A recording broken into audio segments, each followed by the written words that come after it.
Merci. Bonjour Pierre Lescaut, merci de Bonjour. répondre à nos questions. Vous êtes parrain du Festival international du journalisme, vous êtes président aussi du Festival de Cannes, vous êtes tous les soirs sur France 5.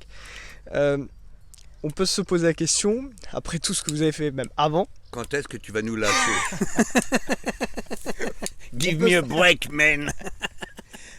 on peut se poser cette question, mais aussi surtout, bah, qu'est-ce que aujourd'hui vous avez envie de faire que vous n'auriez pas fait, et surtout, est-ce qu'on peut avoir envie de faire encore des choses?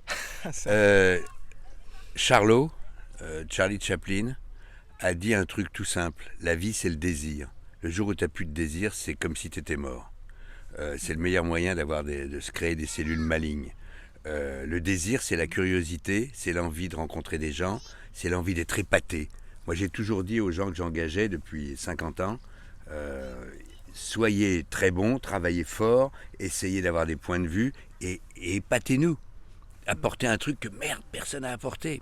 Et donc, mon père avait fini de travailler à l'UMA, puisqu'il était communiste et engagé, il a été rédacteur en chef de l'UMA, mais il est mort au boulot en train de former des jeunes gens, de jeunes communistes qui avaient envie d'être journalistes. Ça doit être de famille. J'ai pas envie de m'arrêter, je suis heureux. Si j'ai l'impression d'encombrer, ou si je suis plus heureux et que je m'emmerde, j'arrêterai ou je changerai de truc. Mais le jour où je serai plus curieux, où j'aurai plus envie, plus de désir, eh ben c'est que j'aurais eu mon dernier hockey. Mais alors justement, vous parlez Le de, hockey. oui, de vos désirs aussi. Sur France 5 tous les soirs, beaucoup de festivaliers, beaucoup de personnes vous le disent, c'est la première chose même parfois qu'ils vous disent. J'ai même entendu hier une personne qui vous disait vous étiez le rayon de soleil sur France 5 tous les soirs dans... Et vous n'êtes pas d'accord? Bien sûr que si. Bah peut-être pas mon rayon de soleil. Mais... Non non mais sur France 5 vous êtes donc... Enfin voilà, ça Ouais. fait maintenant plus de 5 ans. Hein. Ça va être j'attaque ma cinquième année là. Ou Ah la ça va être... sixième, ou Oui la c'est ça. sixième, ou la sixième. Et justement, alors, par rapport à la question d'après, vous continuez, ça vous lasse pas du tout. C'est d'avoir tous ces invités, d'avoir eu tous ces personnes en face de vous. Vous avez toujours envie de leur poser des questions. J'ai trois raisons d'être bien à C'est à vous. D'abord, je pense que c'est une bonne émission, qui n'a pas un format particulier, mais qui a un esprit et une approche éditoriale particulière, modérée et en même temps attentive, en même temps curieuse, et une forme d'engagement calme, où les gens qui viennent, même quand on n'est pas du tout d'accord avec eux, ils ont du temps pour exposer. On débat, mais ils ont du temps. C'est rare en télé, voire même en radio, mais surtout en télé. Un. Deux, je m'entends vachement bien avec cette équipe, on ne fait pas semblant de bien s'entendre. Et donc j'ai de l'estime pour les gens avec qui je bosse. C'est important tous les jours d'être avec des gens où je dis Qu'on merde, je aime suis bien. content de les retrouver et j'aime bien la façon dont ils travaillent. Et derrière, ceux que vous ne voyez pas, il y a une quarantaine de documentaristes, de jeunes femmes et de jeunes gens, de monteurs, d'éditeurs, de graphistes, de journalistes, de reporters, qui doivent avoir une moyenne d'âge un peu plus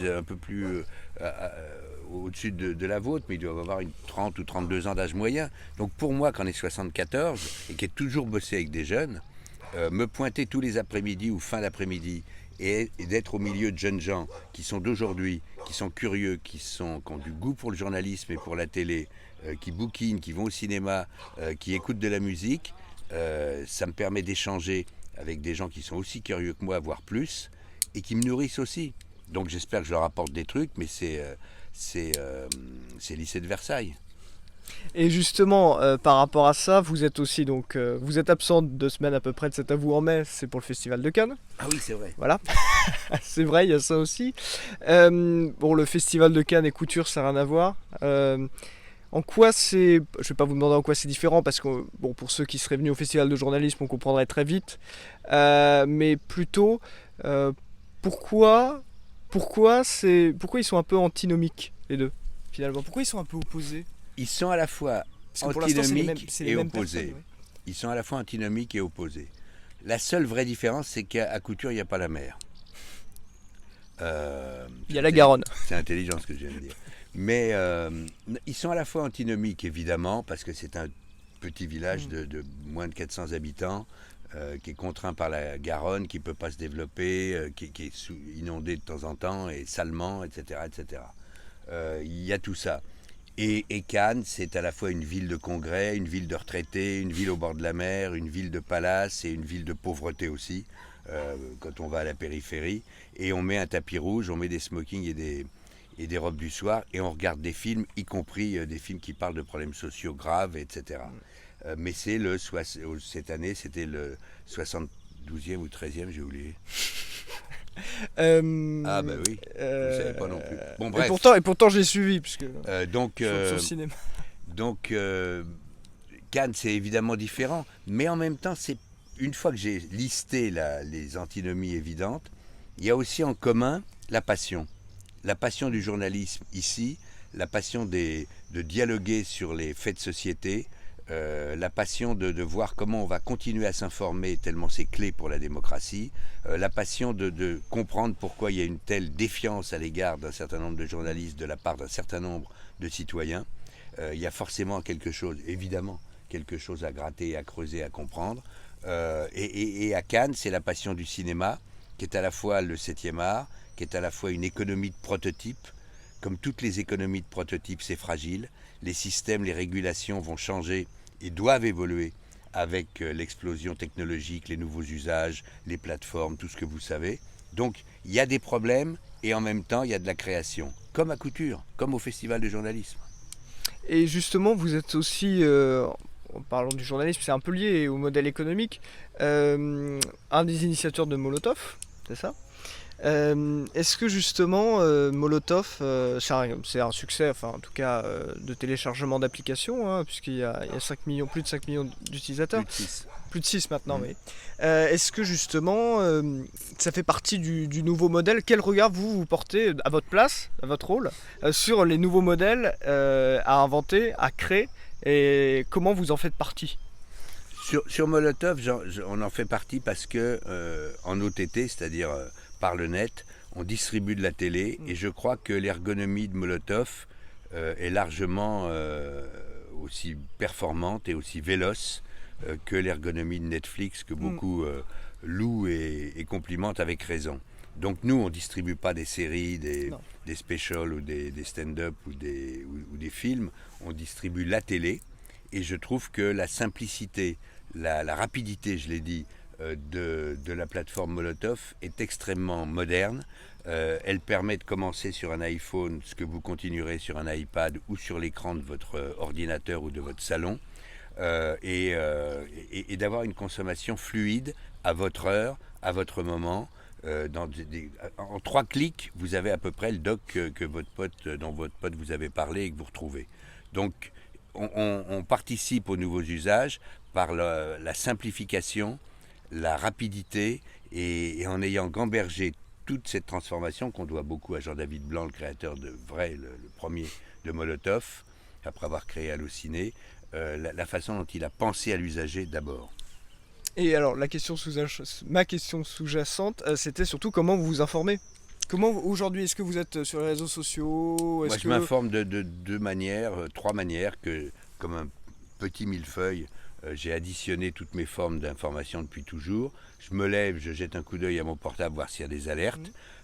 Si alerte il y en a pratiquement tous les matins, je vais voir sur des sites américains, parce qu'avec le décalage horaire, ou sur des sites français ou européens ou mondiaux, ce que j'ai envie de comprendre des 3 alertes qu'il y a eu. Ensuite, je vais aller regarder un peu la télé, je ne regarde pas beaucoup le matin. Mais je peux regarder évidemment dans la journée, mais pas beaucoup, parce que je ne suis pas le mec à rester devant la chaîne info pendant des heures. C'est d'ailleurs un truc, les chaînes info, c'est une stupidité. La chaîne info, c'est fait pour s'informer rapido. Après, ça va être du remplissage. Et le remplissage, c'est pour vous tenir le plus longtemps possible pour qu'il y ait de la pub. Donc c'est antinomique avec leur objet. Leur objet, c'est de m'informer en un quart d'heure avec un maximum de trucs. Puis après, il y a des specials. Tandis que ils veulent faire le continuum et avoir la même économie que les grosses chaînes. Alors le problème, ça serait, pour vous, de votre point de vue, le problème c'est ce qu'ils font ou c'est intrinsèquement leur modèle ? Non. C'est actuellement ce qu'ils font, c'est pas le modèle qu'ils devraient adopter, c'est ça ? Moi, je comprends très bien qu'ils gagneraient moins d'argent s'ils ne m'avaient qu'un quart d'heure. Résultat, ils m'ont pas. Mais c'est pas grave, je suis un parmi d'autres. Mais je vois pas pourquoi je vais aller rester 2 heures à regarder un truc où tous les quarts d'heure on me répète la même chose et où ensuite il y a des débatteurs. C'est pas des éditorialistes, c'est pas des gens, c'est des débatteurs où on te dit un jour il y a eu une inondation, le lendemain il y a la mort de je sais pas qui, ensuite il y a un accident, puis après il y a une crise gouvernementale et le mec a toujours quelque chose à dire. Il a forcément rien à dire. Donc c'est du remplissage, ça m'intéresse pas. En revanche, après avoir vu les alertes, j'écoute les radios, parce que la radio reste le meilleur, je trouve, segment d'information le matin. Et à 6h30, depuis 35 ans, on m'apporte une dizaine de journaux et de magazines sur mon palier tous les matins. Et depuis longtemps, je sais lire rapidement, parce que je lis pas tout, mais je lis ce qui va complémenter ce que j'ai eu une sorte de revue de presse que je fais instantanément et in vivo. Et puis voilà, puis après je suis toute la journée. On a des outils extraordinaires aujourd'hui pour se tenir informé si on ne va pas forcément sur les sites à la con et ceux qui spécialisés en fake news ou en manip.